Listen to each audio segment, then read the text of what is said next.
For today's video, bibili tayo ng itlog na maalat. Mainit pa, bagong luto. Paano nga ba gumawa ng itlog na ito?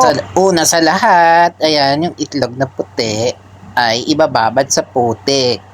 Tapos, pag matagal na sa asin, ayan, huhugasan ni Kuya ng bonggang-bongga.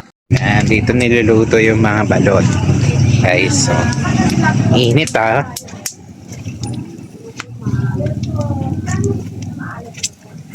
Diba?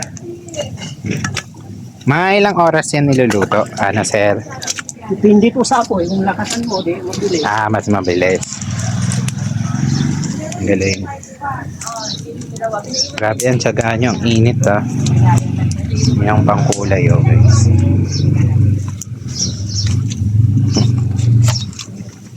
Ilang oras yan niluluto, Manong?